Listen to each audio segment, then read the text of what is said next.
to Versus Character Cards! What's up and welcome to Versus Character Cards, the Versus show without the verses.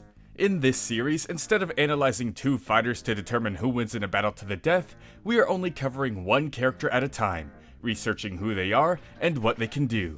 Kind of like a respect thread in video form, or a versus cheat sheet, as you could use the research in this video as a base for your own research in your own versus show. Pretty cool, huh? And be sure to stick around till the very end so you can see who we are covering next. But today, we have Aang from Avatar: The Last Airbender. You heard me, not Aang, Aang. One of the best avatars to have ever lived. And honestly, he's a character that doesn't need that much of an introduction, so why don't we just jump right in?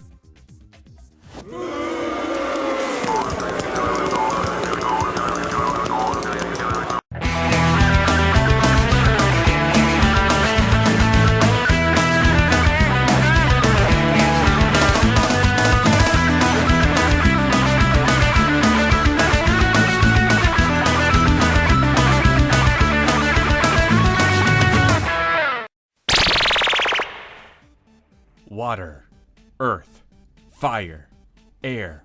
Long ago, the four elements and nations lived together in harmony, but everything changed once the Fire Nation attacked. Only the Avatar, master of all four of these elements, could stop them and restore balance to the world. But when the world needed him most, he vanished. As it turns out, this Avatar Aang never wanted to be Avatar in the first place. It was too much stress, pressure, and it was causing him to lose all his friends, so he ran off to get away from it all. Unfortunately though, Aang got caught in a violent storm and ended up freezing himself for 100 years until he was discovered by Sokka and Katara. After seeing how much the world had changed in the time he'd been gone, Aang decided it was finally time to take responsibility and fulfill his destiny.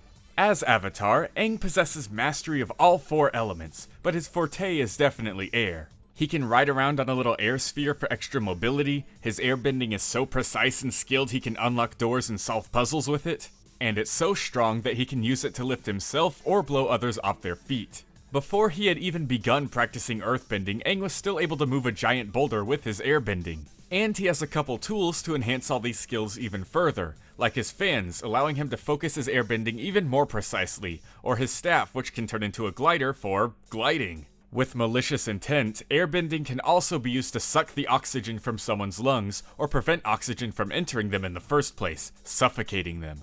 But Aang has never done this. He should be capable of it though, and in versus debates where characters are commonly bloodthirsty and have their morals removed, who knows how many matchups this skill could help Aang win. Then there's waterbending, allowing Aang to control large streams of water for whip-like attacks, or just create massive tidal waves to wash opponents away. He can also freeze water into ice for even more devastating attacks. Earthbending was the trickiest one for Aang to master because it's the opposite of air, but thanks to the help of Toph Beifong, he was able to get it. In fact, she did such a good job at training Aang that not only can he throw giant rocks and form stone structures, but he also picked up on some of her special techniques, like creating rock armor or the seismic sense. The latter of which allows Aang to detect where his opponents are even when he can't see them by feeling the vibrations in the ground. And not quite last, and also not quite least, firebending. The easiest one to explain, it's just fire. Aang can redirect lightning though, so that's cool. But the real last but not least is Aang's ability to energy bend. His spirit is so strong that he actually unlocked a fifth bending ability. This energy bending allows Aang to restore or completely take away the bending abilities of any other person.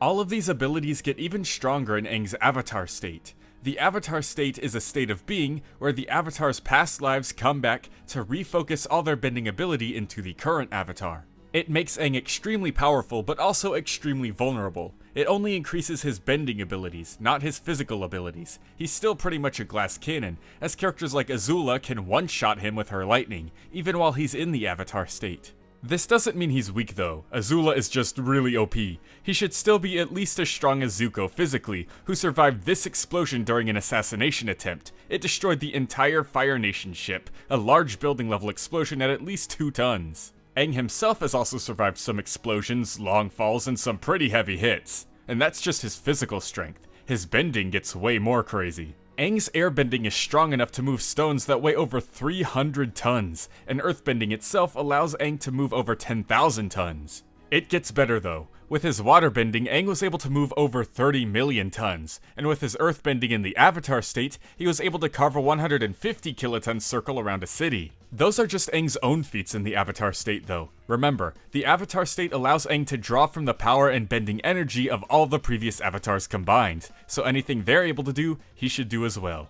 Like Avatar Kyoshi being able to split an island, for example, or a previous Fire Nation Avatar being able to cause volcanic eruptions. There's Avatar Kuruk, who could cause massive tsunamis with his waterbending, and Avatar Yangchen, who could move all these clouds. A casual city-level Aang with the potential to become a mountain or island buster sounds pretty reasonable, don't you think? And we haven't even gotten to his speed yet. Aang is able to move so fast that he can run on water, which requires speeds of up to 70 miles per hour. And he's able to run around in circles so fast he creates whirlwinds and tornadoes, with wind speeds of well over 500 miles per hour as they're able to lift and carry these gigantic several-ton boulders. And then of course, our favorite feat, Aang redirecting Fire Lord Ozai's lightning. Being able to react to this means that Aang has massively hypersonic reaction speeds at over 150 times the speed of sound. Water, earth, fire, air, soloing your verse, Aang has mastered them all. Rock beats Airbender. Time for the conclusion segment. In conclusion, I forgive you if you think this episode's a bit of a drag. I've covered Aang on both my previous Versus shows, and unlike the other characters where I've done the same, Crash, Jin Kazama, and Po from Kung Fu Panda, Aang doesn't exactly have any new material to go off of. I was pretty much just repeating the same things. Plus, another Versus show, Death Battle, did an Avatar character recently, who was another Avatar. But that's my fault for delaying Aang's episode so I could cash in on the Sora for Smash hype. However, despite Aang being on both my previous shows, it is still pretty cool to talk about him by himself. He's one of the greatest fictional characters from one of the greatest series ever created. He deserves the spotlight. And the spotlight says he's pretty powerful. Be sure to let me know your Aang matchups down in the comments, but for now, let's shine the spotlight on someone else. Let's see who's next. Next time on Versus Character Cards, it's